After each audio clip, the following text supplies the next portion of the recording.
the little robot who built a house. Once, in a bustling city nestled on the edge of a great forest, there lived a little robot named Rolo. Rolo was not like the other robots in the city. While most robots worked in factories or zoomed through the streets delivering packages, Rolo dreamed of building something special, something just for himself. He lived in a cozy workshop tucked away behind a row of cherry blossom trees, and every night, as the stars began to twinkle in the sky, Rolo would look out his window and imagine what it would be like to have a house of his very own. Rolo's workshop was filled with all sorts of tools and gadgets. He had tiny screwdrivers, shiny wrenches, curious bolts, and mysterious gears. Each one had its place on the shelves that lined the walls, and Rolo took great care to keep everything tidy. But something was missing. The workshop was not a home, at least not the kind Rolo dreamed of. One morning, as the sun peeked through the cherry blossom trees and painted Rolo's workbench with patterns of pink and gold, Rolo made up his mind. He would build a house. Not just any house, but a home that would be warm, welcoming, and filled with the magic of his dreams. But there was a problem. Rolo had never built a house before. He had built toy cars, tiny robots that danced, and even a small clock that sang when it was lunchtime. But a house? That was something much bigger. Rolo felt a flutter of excitement and a sprinkle of worry. Where should he start? He decided to visit his friend, Lila the owl, who lived high in the tallest tree at the edge of the forest. Lila was wise and always knew what to do. Rolo packed his favorite wrench and a notepad, then zipped through the city streets, past the flower stalls and over the little bridge where ducks paddled in the water. When Rolo reached Lila's tree, he called up softly, "Lila, are you home?" Lila poked her head out of her leafy nest and blinked her big golden eyes. "Why, hello, Rolo. What brings you here so early?" "I want to build a house," said Rolo, "but I don't know how to begin." Lila fluffed her feathers and thought for a moment. "Every home starts with a dream, Rolo. What would your dream house look like?" Rolo closed his eyes and imagined. It would have a round, shiny door, windows that open wide to let in the breeze, and a roof that sparkles in the sunlight. It would be cozy and bright, with a garden for flowers and a little porch for watching the stars. Lila nodded. "That's a wonderful start. Draw your ideas. When you see them, you'll know what to do next." Rolo thanked Lila and hurried back to his workshop. He spread out his notepad and began to sketch. As he drew, his ideas grew clearer. He drew a round door with a golden knob, wide windows with flower boxes, and a roof that sloped gently to catch the morning sun. He added a tiny chimney, just for fun, even though robots didn't need fireplaces. Once his drawing was done, Rolo felt a surge of excitement. He was ready to begin. He gathered his tools and made a list of all the materials he would need. Wooden planks, shiny metal sheets, soft cushions and colourful paint. But Rolo knew he couldn't do it all alone. He needed help. So he decided to invite his friends. First, he visited Benny the bunny, who was the fastest digger in the city. "Benny, would you help me build my house?" Rolo asked. Benny's ears perked up. "Of course, I can help dig the holes for the foundation. That's the most important part." Next, Rolo visited Mia the mouse, who loved to sew and decorate. "Mia, would you help me make my house cozy?" "With pleasure," squeaked Mia. "I'll sew curtains for your windows, cushions for your seats, and maybe even a patchwork quilt for your bed." Rolo smiled. He could already imagine how wonderful his house would feel with the help of his friends. The next day, they all gathered at the spot Rolo had chosen for his house, a sunny patch of grass near the cherry blossom trees. Benny began digging deep, sturdy holes for the foundation, tossing little mounds of earth into the air with his powerful paws. Rolo followed behind, placing wooden beams into the holes and making sure everything was straight and strong. While they worked, Mia arrived with a basket of fabric scraps and buttons. She measured the windows and took notes on what colours Rolo liked best. Pink for the curtains, blue for the cushions, and, oh, maybe a yellow rug to match the sunshine, she said with a twinkle in her eye. As the days passed, The house began to take shape. Walls grew tall and strong. Windows were fitted with shiny glass, and the roof sparkled with brand new metal sheets. Rolo worked carefully, tightening every bolt and making sure each piece fit perfectly. Benny helped hammer in the nails, and Mia sewed happily under a tree, her paws moving quickly as she stitched and snipped. But building a house was not always easy. One afternoon, as they began to paint the walls a cheerful shade of green, a sudden rainstorm swept through the city. The wind howled, and the rain poured down, washing away their fresh paint and turning the ground to mud. Rolo stood in the rain, his heart sinking. "Oh no, all our hard work has been ruined," he said, feeling a little spark of sadness inside. But Benny hopped over, his fur spattered with mud. "Don't worry, Rolo. We can fix it. The rain will stop soon, and then we'll make it even better," Mia squeaked. "And I'll make new curtains. Rainy days are perfect for sewing indoors." Rolo's spark of sadness flickered, then faded away. With his friends beside him, he knew they could fix anything. When the sun came out again, they worked even harder. Benny helped Rolo clean the walls and repaint them with bright, cheerful colours.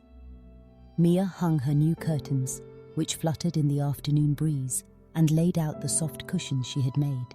Finally, after many days of building, painting, and decorating, Rolo's house was finished. It had a round, shiny door that welcomed everyone inside, windows that opened wide to let in the fresh air, and a sparkling roof that caught the sunlight and made it dance. Rolo stood back and looked at his new home. It was even more wonderful than he had imagined. It was warm, bright, and filled with the laughter and kindness of his friends. To celebrate, Rolo invited everyone in the city to a housewarming party. The cherry blossom trees swayed in the gentle breeze, scattering pink petals over the garden. Mia served her famous carrot cookies, Benny organized games on the lawn, and Lila flew down from her tree, bringing a basket of wildflowers. As the stars began to twinkle overhead, Rolo looked around at his friends and his beautiful new home. He realized that building a house was about more than just walls and a roof. It was about dreaming big, working together, and filling every corner with love and laughter. That night, as Rolo lay in his cozy bed under the patchwork quilt, he listened to the gentle hum of the city and the soft rustle of the cherry blossom trees. He felt safe, happy, and at home.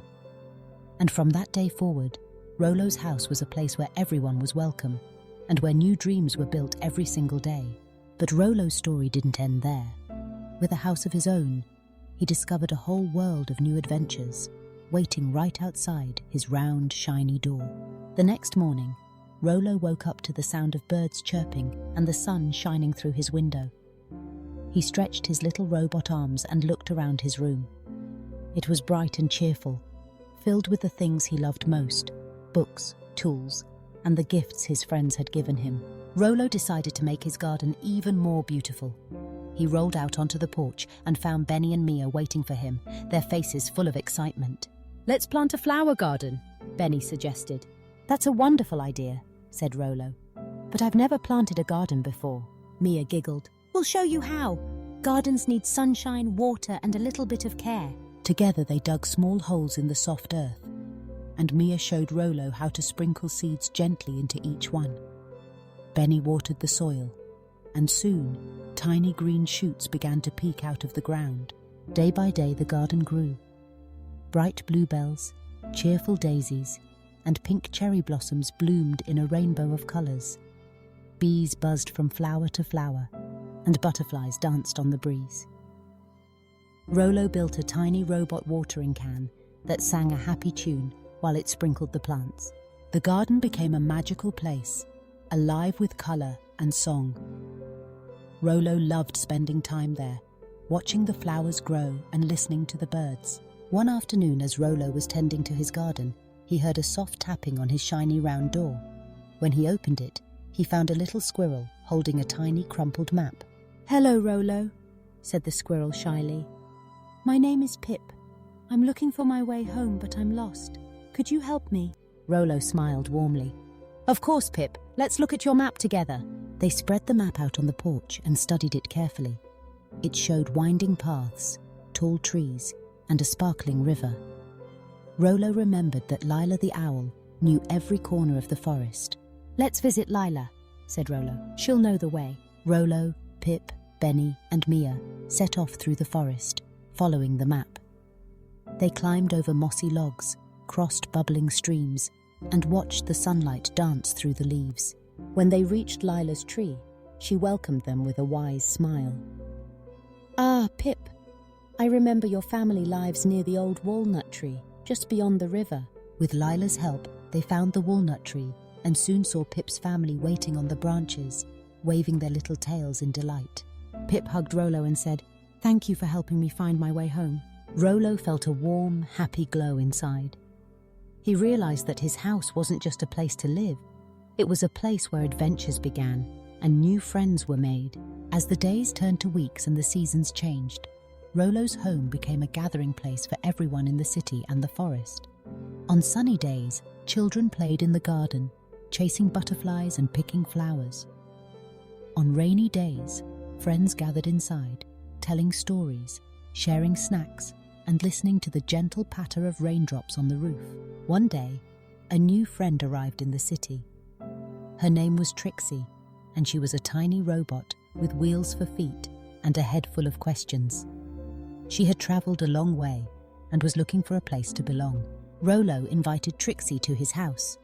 He showed her the garden, the cozy rooms, and the secret nook under the stairs where he kept his favorite books. Trixie's eyes sparkled with excitement. "I've never had a home before," she whispered. Rolo put a gentle hand on her shoulder. "Now you do. My home is your home." Trixie smiled, and together they explored the city, met new friends, and dreamed up new inventions. As time passed, Rolo's house grew even brighter. He built a little workshop for Trixie, where she could tinker and create. He added a tree house for Benny and a sewing corner for Mia. Together they built a telescope on the roof so they could watch the stars and imagine new adventures. Through it all, Rolo learned that building a house was just the beginning. The real magic was in the friends he made, the kindness he shared, and the dreams he brought to life. On quiet nights, as the moon shone down and the cherry blossom petals drifted in the breeze, Rolo would sit on his porch, surrounded by his friends. They would tell stories, laugh together, and look up at the stars, knowing that as long as they had each other, they would always be home. And so, the little robot who built a house became the heart of a community, a builder of dreams, and a friend to all. His home became a place of joy, wonder, and endless adventure, a place where everyone belonged and where new stories began every single day.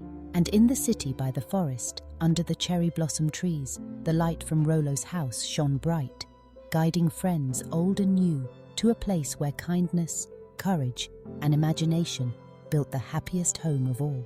As the years rolled gently by, the city and the forest became even more connected, thanks to Rolo and his friends. Their home was a beacon of creativity and warmth, and word spread far and wide. New friends came to visit. Some stayed for a day, some for a week, and some never wanted to leave at all. One autumn afternoon, as leaves of red and gold fluttered down from the trees, Rolo was sitting with Trixie, sketching ideas for a tree swing. Suddenly, they heard a gentle knock at the door. It was a family of chipmunks, looking tired and a little sad. "We heard about your wonderful house," said the mama chipmunk. "Our home was washed away in the rain. Could you help us?" Rolo nodded without a moment's hesitation. "Of course. You are welcome to stay with us, and we'll help you build a new home." Benny dug up some fresh earth, Mia gathered soft moss, and Trixie helped design a safe, dry burrow for the chipmunks. Together, they built a cozy little home under the cherry blossom trees, just a stone's throw from Rolo's front porch. The chipmunks moved in with big smiles and grateful hearts. Every morning, they brought acorns as gifts, and every evening, they joined Rolo and his friends for stories and songs by lantern light. With each new friend who arrived, Rolo's heart grew bigger, and his home grew brighter. He learned that houses could be built with wood and metal, but homes were built with love, kindness, and a helping hand. One winter, a cold wind swept through the city. Snow piled high on the rooftops, and the garden was tucked under a soft, sparkling blanket of white. Rolo worried that some of his friends might be cold or lonely. So, he gathered everyone together and proposed a new project. Let's build a winter lodge, where everyone can be warm and safe until spring. Everyone cheered, and they set to work at once. Benny dug tunnels in the snow, Mia sewed warm quilts and scarves, and Trixie designed a clever heating system that used the warmth of the sun. By the time the first snowflakes of December fell, the winter lodge was ready. It glowed with golden light, and laughter and music filled the air. Inside, friends from all over the city and forest shared stories, played games, and sipped hot cocoa. Rolo looked around and felt a deep sense of joy. He realized that even in the coldest season, the warmth of friendship could light up the darkest night. When spring returned, flowers bloomed and the cherry blossom trees showered the city with pink petals. Rolo's house and garden came alive once more, and new adventures beckoned. One day, as Rolo was repairing a tiny birdhouse in his garden, a little bluebird landed on his workbench. "Hello, Rolo," chirped the bird. "I've heard you're a wonderful builder. My nest fell from the tree in the storm. Could you help me?" Rolo smiled and nodded. "Of course. Let's build you a nest that's even better than before." Together, they gathered twigs, leaves, and soft moss. Rolo used his small, careful hands to weave a sturdy nest, and Mia added a touch of color with a bright ribbon. The bluebird moved in right away, singing a cheerful song that made everyone smile. Soon, other birds came to visit, and Rolo's garden became a haven for all kinds of creatures. With each new season, Rolo discovered the joy of sharing his home and building new dreams. He learned that the best homes were those filled with laughter, kindness, and the gentle hum of friendship. And so, the little robot who built a house became known far and wide, not just as a builder, but as a friend, a helper, and a dreamer whose heart was as big and bright as the sparkling roof on his cozy home. No matter how many years passed, Rolo never stopped dreaming, building, and welcoming new friends. And in the city by the forest, under the cherry blossom trees, Rolo's house always glowed with the light of love, inviting everyone to come inside, share a story, and feel right at home. And so, dear listener, whenever you see a tiny house with a round, shiny door and a garden full of flowers, remember the little robot who built it, the friends who helped, and the magic that happens when you open your heart and build your own dreams together.